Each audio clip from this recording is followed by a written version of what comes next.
parti pour la première reprise à nouveau. Et on va voir tout de suite, hein, Théo Tikou, ce qui va être très intéressant, forcément, ça va être la donnée physique parce que ça va être une grande surprise en tout cas lors de la finale des championnats de France. Et on voit énormément d'explosivité en tout cas dans ce second combat. Ouais, ça tout de suite il a voulu donner le rythme et il a une série assez puissante.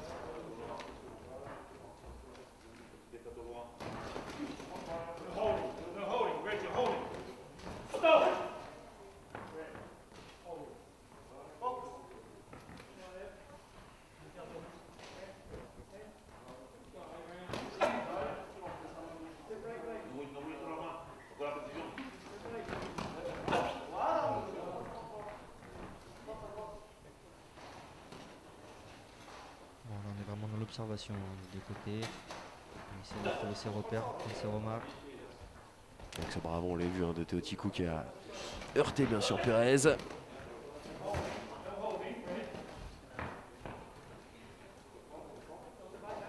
En effet, on se jauge.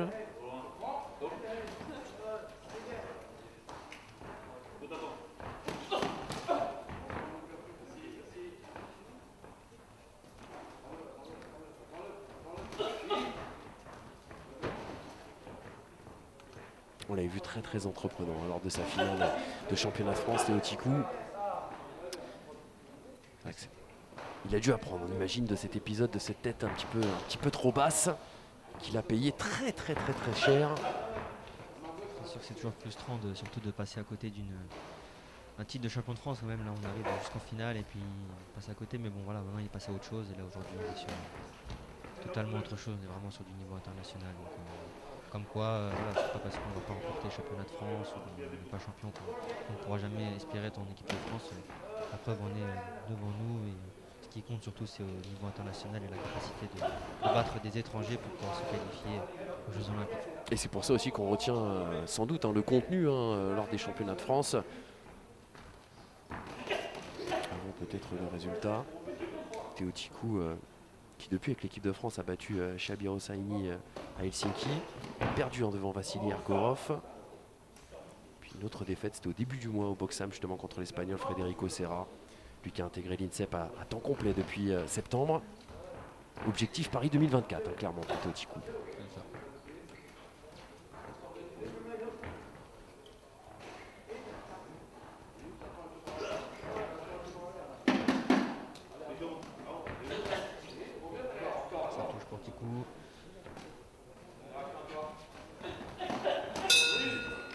Et fin de cette première reprise, vous l'avez dit, reprise d'observation véritablement entre les deux garçons, même si on a vu que ça se lâchait un petit peu plus au niveau des coups sur la fin de ces 3 premières minutes.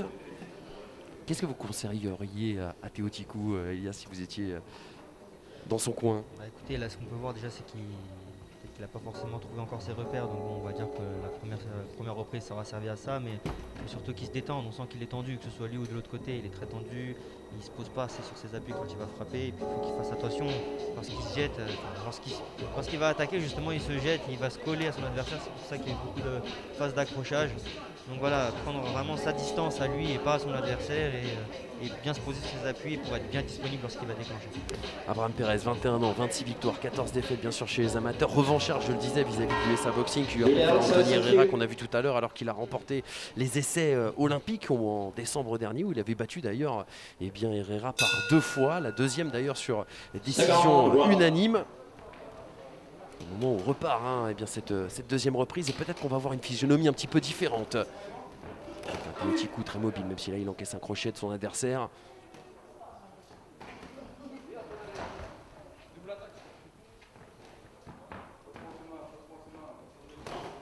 Travail bravo, on le voit.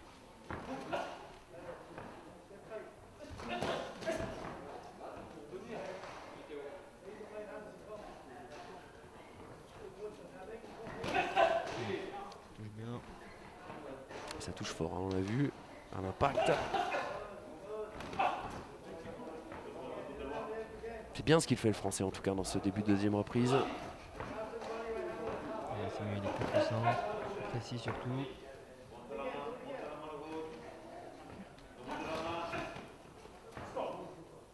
Du beau maintenant c'est l'Américain qui va se jeter, qui va se coller, Qui va essayer phase d'accrochage. et de casser le rythme forcément.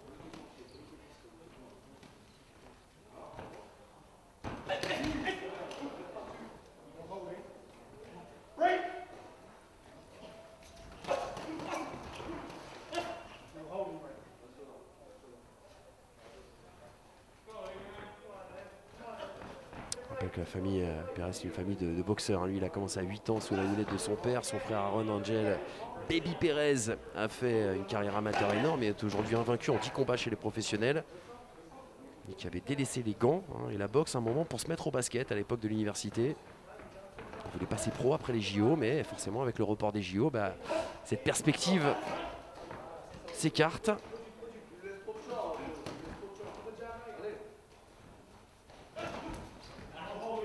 En comparaison avec son frère, il n'en fait pas une obligation ce passage chez les professionnels.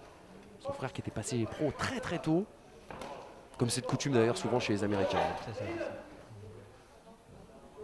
L'habitude chez les Américains, c'est vraiment de passer professionnel. On voit bien l'engouement qui est autour de la boxe aux États-Unis et c'est tout à fait normal dans cette mentalité-là. Maintenant, voilà, avec, comme je vous l'ai dit, l'arrivée de l'entraîneur irlandais aux États-Unis, on essaie de plus s'imprégner de cette boxe amateur et ils ont vraiment relancé une nouvelle équipe complète sur cette boxe amateur. Et là, on voit qu'il y a quand même du niveau et c'est très bien. Tant mieux.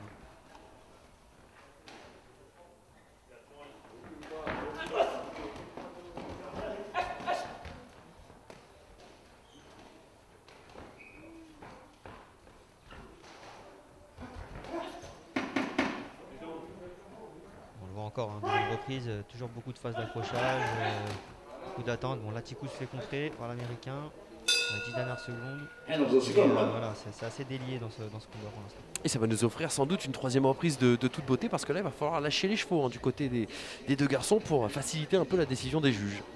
Exactement, il va falloir prendre le dessus et marquer les esprits auprès des juges pour remporter ce combat qui est pour l'instant encore une fois assez serré puisque dans les deux premières reprises on n'a pas eu vraiment de boxeur qui a dominé les débats du début à la fin. Théo Tikou, 20 ans là actuellement dans son coin. Là on est plus bien sûr avec l'Américain Pérez. On vous rappelle son palmarès, deuxième des championnats nationaux élites américaines en 2018, récent médaillé de bronze bien sûr au Boxam 2020, remporté aussi les essais de l'équipe olympique américaine 2020. Un an d'écart entre ces deux garçons, mais déjà plus de combats en amateur pour l'Américain Pérez. On a vu la petite tape bien sûr dans son coin. Les Américains qui ont fait 2 stages, un en juillet et un en juin bien sûr pour reprendre un petit peu le rythme après le lockdown américain. Et Théo Tikou qui va tout donner pour cette troisième et dernière reprise dans ce deuxième combat dans le cadre du tournoi international Alexis Bastine. Catégorie moins de 52 kilos. Et on aura déjà une idée des oppositions de demain.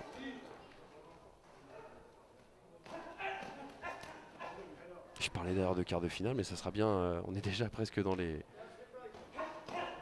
On est déjà dans les quarts. Dans les jadds, ouais, exactement. On est déjà dans les quarts. Évidemment.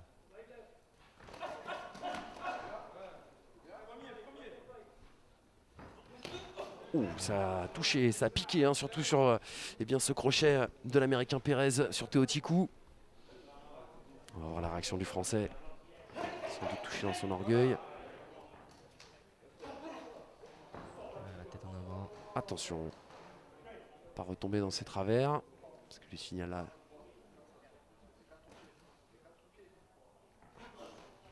C'est dans ces moments qu'il faut vraiment rester concentré, pas s'éparpiller pour pas faire n'importe quoi et se jeter et prendre des coups bêtes et inutiles.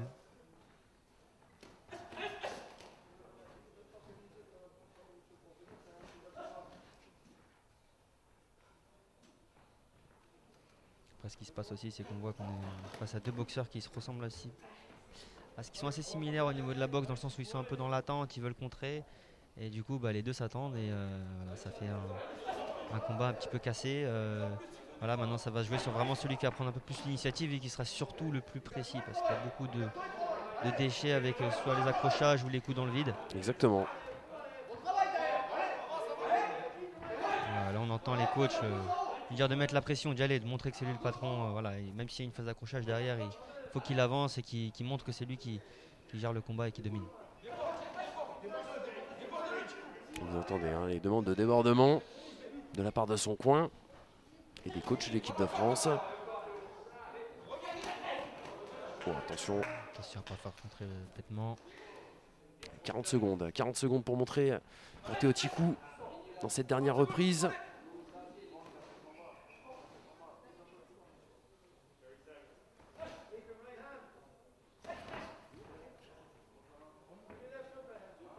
Champion d'Occitanie 2019, grand fan de Mike Tyson. Hein. Oh, attention.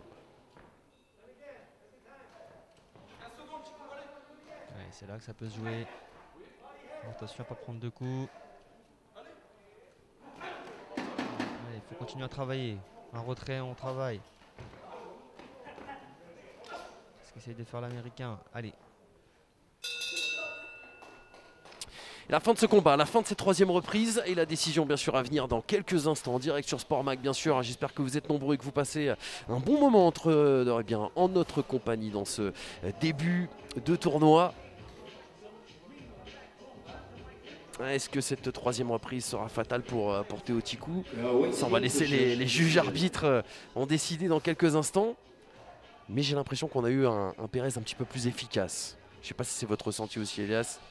Ouais, écoutez, c'est assez compliqué. Parce qu'il y a des périodes où l'Américain domine un petit peu plus. Enfin, des enchaînements. Voilà. Et ça sera bien sûr pour l'Américain Abraham René Pérez qui va aller se qualifier directement pour les demi-finales. Fin de tournoi en tout cas pour Théo Tikou.